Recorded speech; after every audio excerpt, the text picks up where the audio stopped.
बोकारो के चास थाना अंतर्गत चीरा चास के अंसारी मोहल्ला में जमीन विवाद को लेकर दो पक्षों के बीच मारपीट हो गई। घटना में एक पक्ष से गोलीबारी किए जाने की खबर है। दूसरे पक्ष जरीना बीबी ने आरोप लगाया कि उनकी खतियानी जमीन को हसन नामक व्यक्ति ने जबरन कब्जा करने की कोशिश की और जमीन पर बाउंड्री करने का काम शुरू किया। जरीना बीबी परिवार के महिलाओं के साथ जब जमीन पर गए तो महिलाओं के साथ मारपीट की गई और इस दौरान हवा में 4 राउंड गोलियां चलाई गई। दोनों तरफ से पथराव भी की गई। जरीना बीवी ने बताया कि जमीन पर कब्जा करने लोग हार्वे हथियार से लैस होकर पहुंचे थे। मोहम्मद असलम ने चास थाना प्रभारी रामप्रवेश सिंह पर भी आरोप लगाया कि जब LRDC की ओर से हमें हमारी जमीन का मालिकाना हक मिल चुका है, बावजूद इसके थाना प्रभारी का यह कहना है कि आपका जमीन नहीं है, तो यह समझ से परे है। साथ ही घटना के पूर्व बीते शाम जरीना बीबी ने चास थाने में आवेदन दिया था कि हमारे जमीन पर कब्जा किया जा रहा है, बावजूद उसके पुलिस के द्वारा कोई पहल नहीं की गई।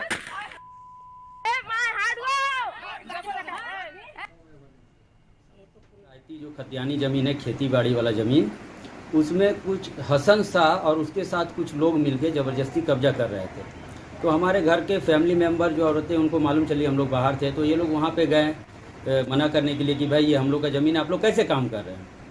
तो ये लोग के ऊपर वो लोग मारपीट करना चालू कर दिया और अपने हसन शाह ने अपने कमर से बंदूक निकाल के फायरिंग किया, 4 फायरिंग किया। उसके बाद सारे लेडीज़ों को लिटा लिटा के ज़मीन पे मारा है, लात घूसा से मारा है, जिससे सारे लोग जख्मी हुए हैं। किसी के सर में चोट है, किसी के पैर में चोट है। और अधिक जानकारी के लिए बोकारो से संवाददाता संजीव जुड़ चुके हैं। संजीव, दो पक्षों के बीच जमकर मारपीट हुई है, गोलीबारी की घटना को भी अंजाम दिया गया है। ये पूरा मामला क्या है? फिलहाल मौजूदा स्थिति क्या देखने को मिल रही है? देखिए करिश्मा, मैं बताऊं कि जिस तरह से दो पक्षों के बीच में गोलियां चलाई गई, 4 राउंड फायरिंग चली, कहीं न कहीं चास थाना का निकले एजेंसी है।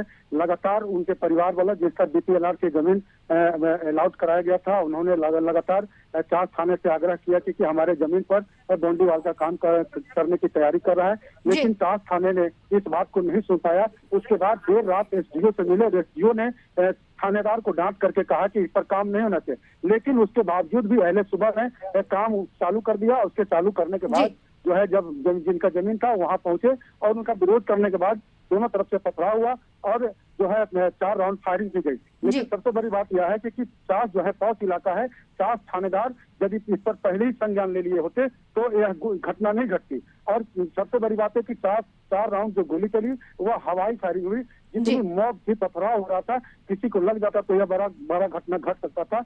लेकिन चास थाना के कान में जू भी नहीं रेंग पाया।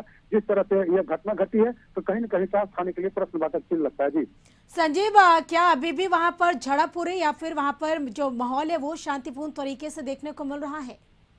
देखिए, मौके बर्दाश्त 2 घंटे के बाद चास थाना पुलिस वहां पहुंची और दोनों पक्षों को शांत करा दिया गया और दोनों पक्ष अपने अपने घर में चला गया। दोनों पक्षों से कागजात मांगी गई है पुलिस के द्वारा, अब उसमें जांच की जा रही है। लेकिन सबसे बड़ी बात यह है कि दोनों पक्षों की तरफ से जो है मामला दर्ज कर दिया गया और पुलिस अनुसंधान कर रही है। जी बिल्कुल। आज संजीव, तमाम जानकारी के लिए आपका शुक्रिया।